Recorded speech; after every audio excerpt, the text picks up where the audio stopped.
Alright, so we're gonna move on to installing the J-trim for the vinyl siding now.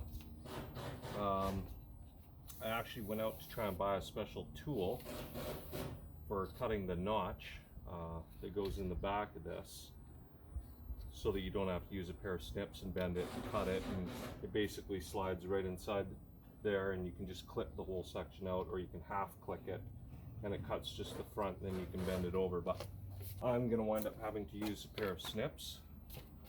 So I've already pre-cut this to length. I've already installed one of the bottom ones. It's pretty simple.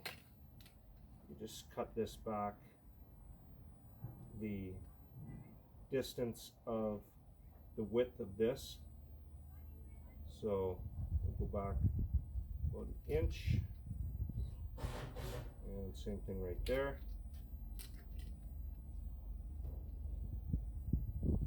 Then just bend this tab up. Actually, I gotta trim a little bit of this up here.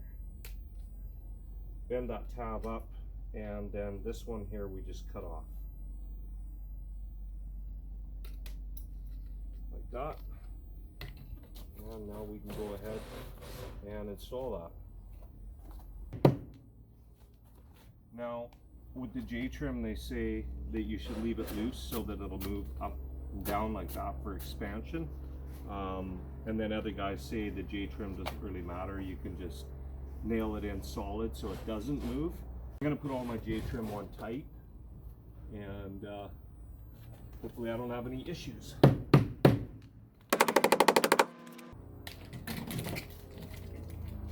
Alright, now this one's gonna go on like so. It's gonna fit right in there. So to make this look tidier, we're gonna 45 this one right there. Just looking at that, trying to figure out how to get this piece to actually slide over top of that. So we snip this in here back about 1 inch. Forgot about this part. And then this one, 1 inch. Screwed that up a little bit there. Simply clip that off. And we bend that over. That's better.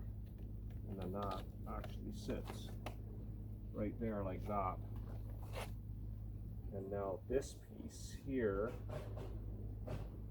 the next one will go inside that one with it on the outside. So we're just going to take this one and 45 it, just to make it look tidier.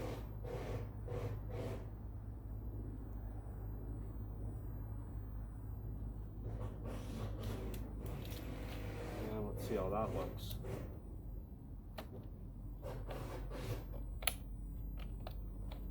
Get in there.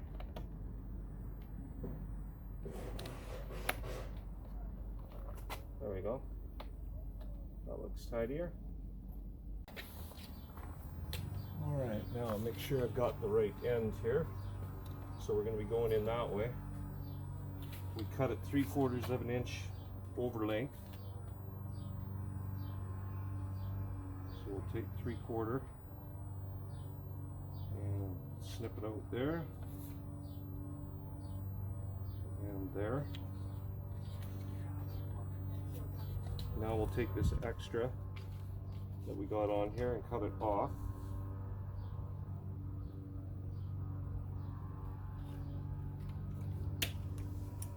And same thing with the back. I'm actually going to take a little bit more off the back because I got to put it inside. And then we're going to angle this right here at a 45.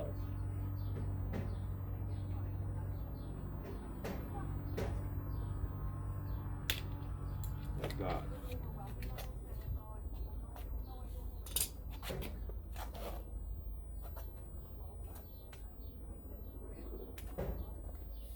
Now we'll bend this tab up like that to the inside.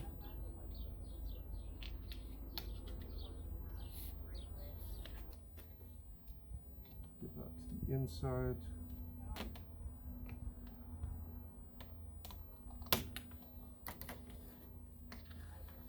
All tucked down. Okay, so this is what it looks like. You've got this piece here overlapping this piece, and then on the inside you've got the tab of this small one folding over there.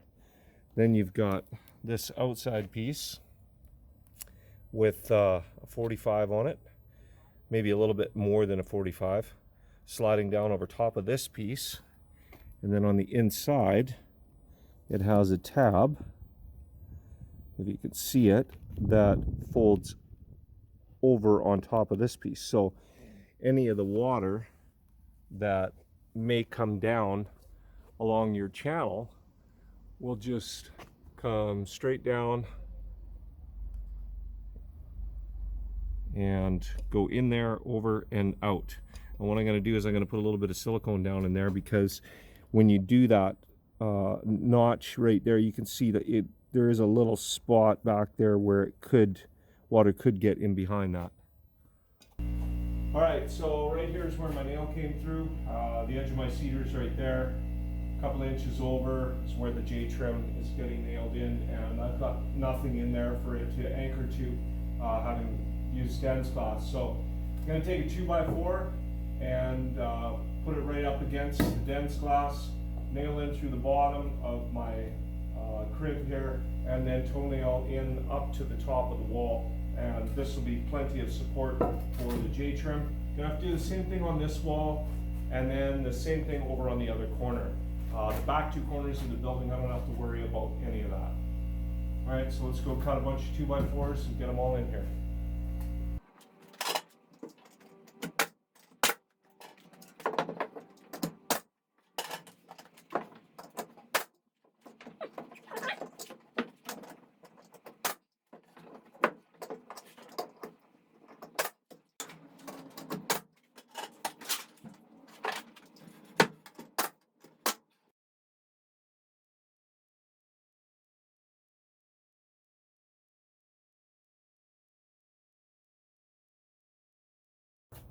All right, so I finished installing all of the J-channel for this side below the top fascia board.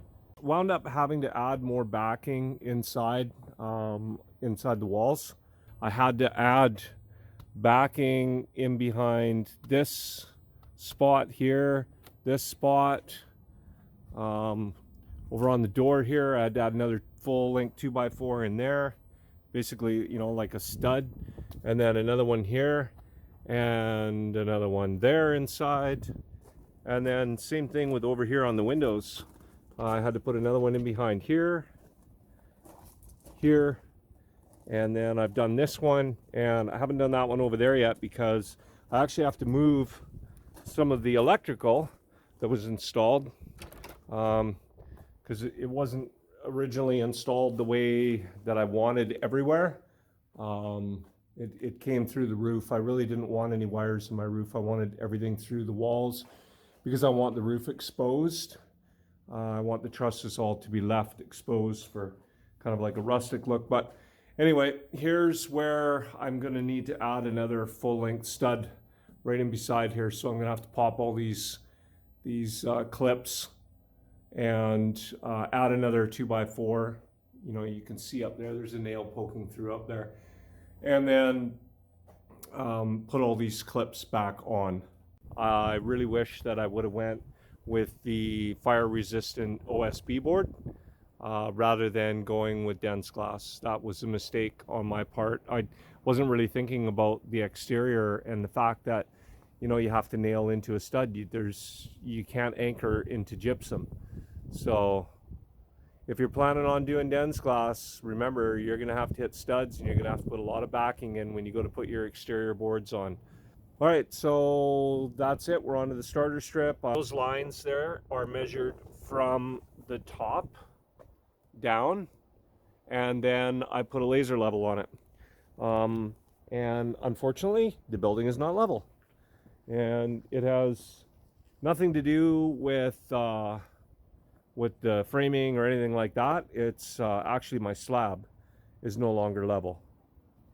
I don't even know if it was level to start with, but it's a little bit off. So on my lines over here to there, that's about 6 feet. I was off by maybe 1/8 of an inch from that point all the way over to there for level. So I'm not going to try and run everything level because I threw my level on the bottom of the window, and the bottom of the window is not level either. It's the exact same off that it is down here on the slab, because everything was kind of measured from the slab up, right? So what I did was the same thing, measured from here down to here, and then I just did that in multiple spots along the way. And that's how I got where I'm going to place my starter strip.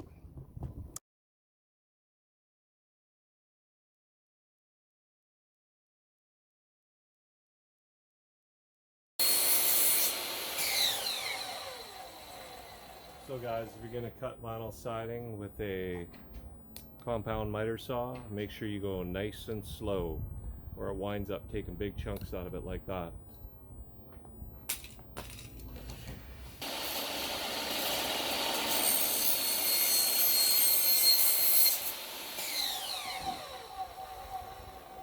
I'm going to take a little bit more off. Doesn't feel like I've got enough movement there. That feels a lot better. I'm still inside on both sides by 1/4 inch, so now we get it down below our starter strip. Get it in behind there.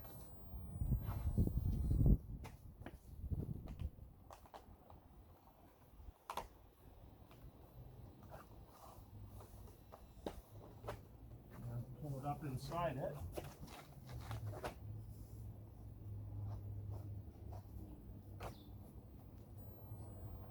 Make sure it's in there. You can actually feel the lip, the back of the starter strip, so you know that you've got it in there. So once you got it into the starter strip, find your halfway point for your gap on both sides, and get it over in the middle. And now we are ready to put some nails in it. Oh, and I just drove that nail in too far, so that's no good. We need to fix that. Can't have that. Another one in right beside it. This time, don't hammer it in all the way. Make it so that this can slide back and forth.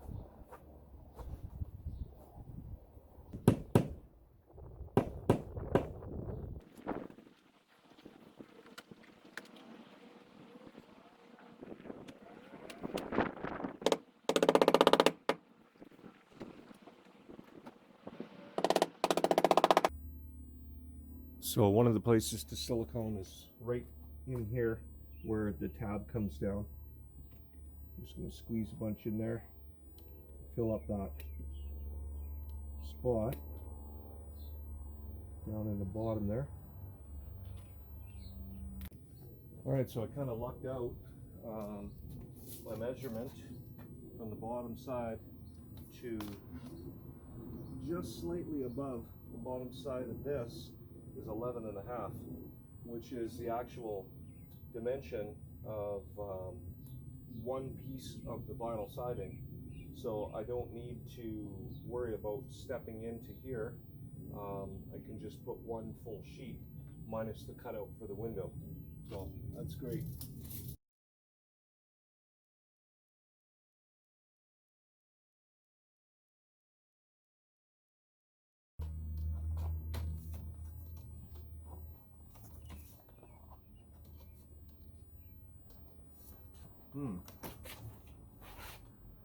Let's see, maybe if we come up on a bit of an angle here. I'll have more luck going like that. Yeah, I think that's the ticket. Same thing with over here.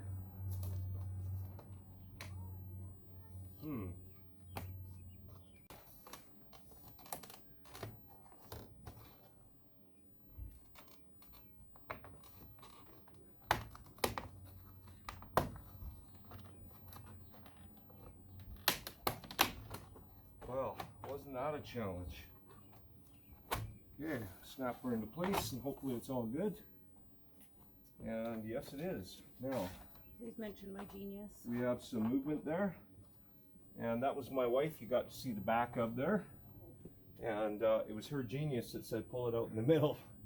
And I think that worked out pretty good.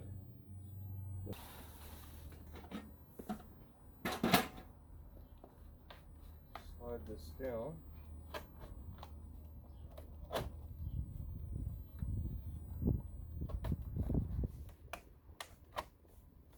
There we go.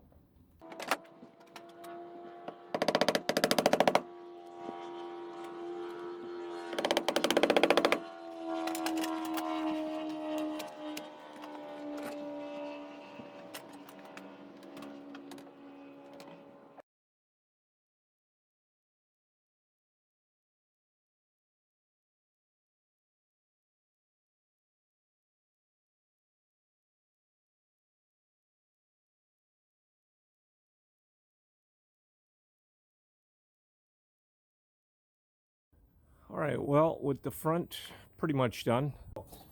For now, we're just going to move on to installing the corners. One thing about the corners is they're very flexible, right? Like you could spread them apart quite a bit. So you want to make sure, I think, when you're putting them on, I'm going to cut this one here in a minute, that you're not pushing in on it because you'll kind of distort it. So just put it up against it and nail it on. Don't be trying to squeeze it in.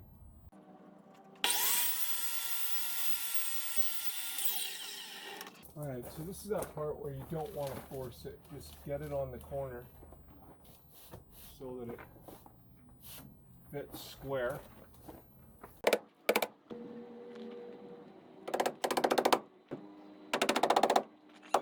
Alright, so you can see I've got the first starter strip on, and if you look close, I've got a string.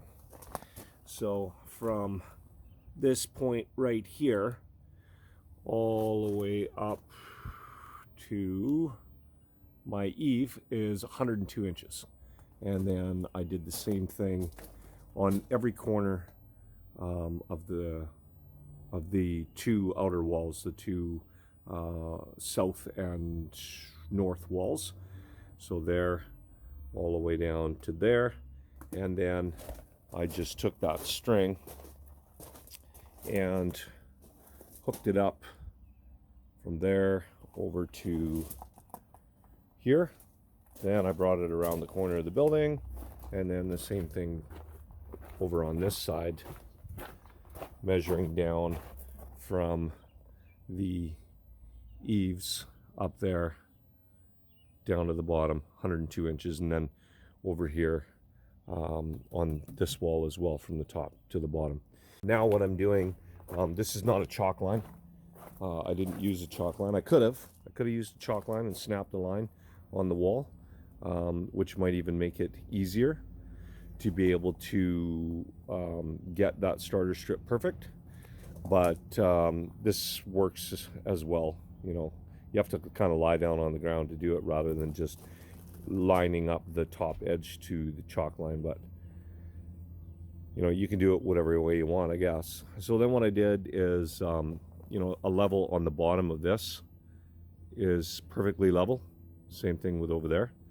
And measured down from there to the string, or pardon me, to the top of the strip.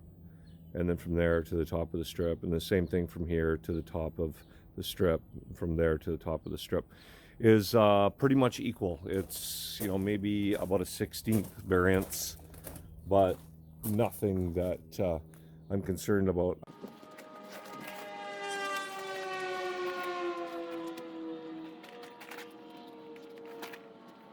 Now once again, I have to make sure that I hit studs, because I have Den's glass behind here and no wood. So I'm using 1.5 inch nails. That'll give me about 3/4 of an inch of nail into the stud for my siding.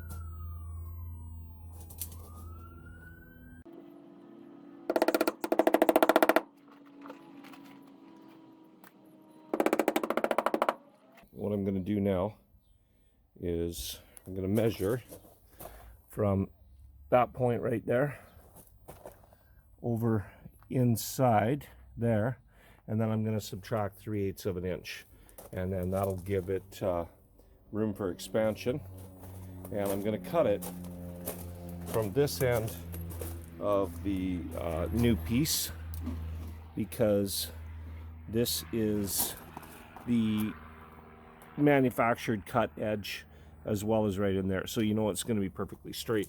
And then the remaining piece that is left over will be the next piece that goes in on top of this one. So you're always using your manufactured edges on your seams.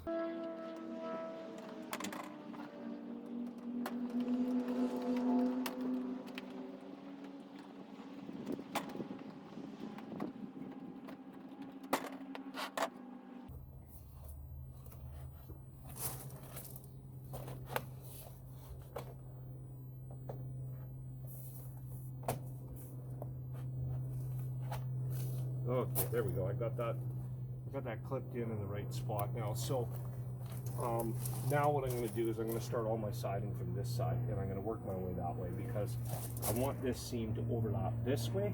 That way, looking down from that end of the building this way, you won't be able to see this seam at all.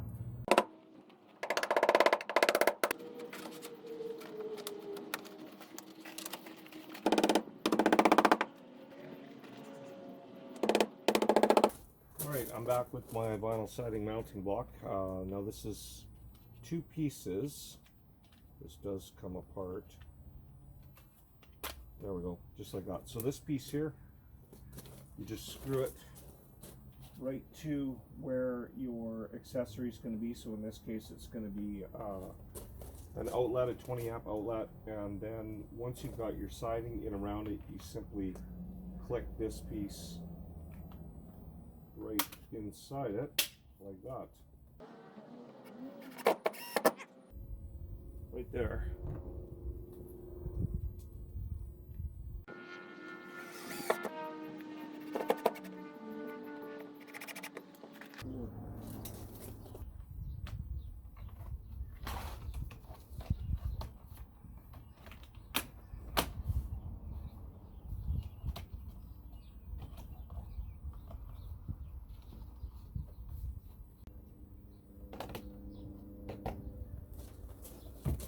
Perfect.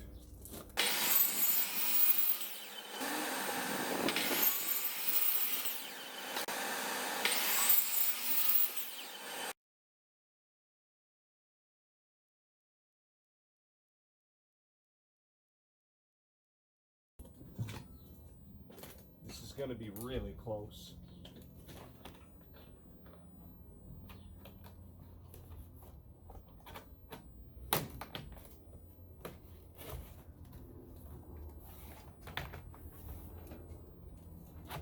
Look at that, I'm like 1.5 inches away that I'm going to have to trim off the bottom of a piece of siding to stick up inside there. Now what I'll wind up having to do is I'll probably wind up having to lift up on this J-trim to screw them in, because there will be really no other way to hold them in position other than taking a piece of waste siding, flipping it, and stuffing it up in there to take up the gap. And that's typically what is done, but I'm going to want to be able to get at least 1 or 2 screws in there. And yes, all right, there we go. So all the way along here, I'm actually going to have to use screws to put that last full piece in. Just make sure that you don't put it in so tight that you can't allow for expansion and movement. Got this one just a tiny bit too tight on it. There we go. Shift that over. Now I can feel that I can still move that back and forth.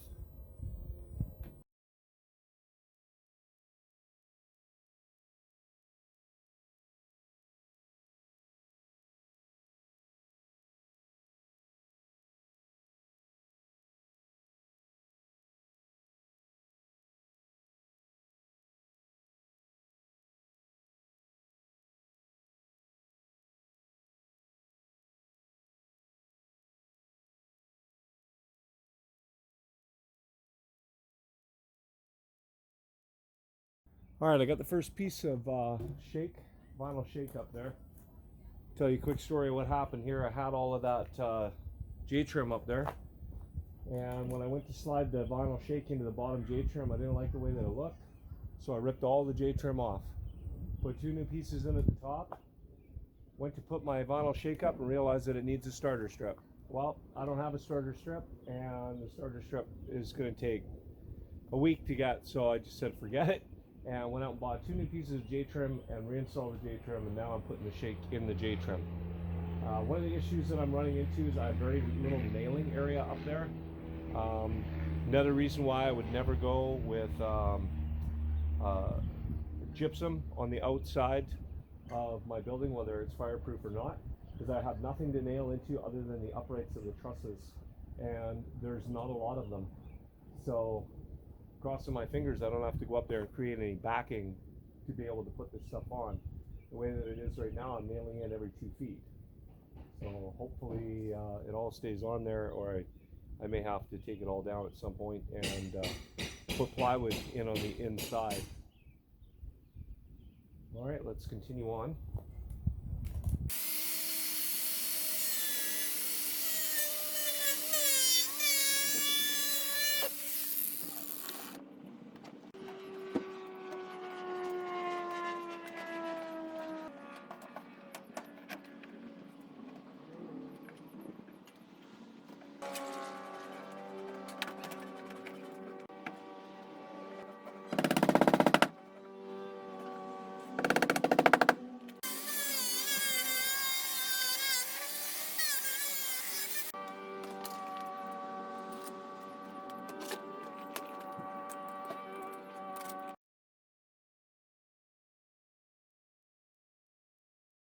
Alright guys, the vinyl shake is complete, and we are not even going to talk about how little fun that was. So there may be some special J-molding you're supposed to buy for this stuff that's a little bit thicker.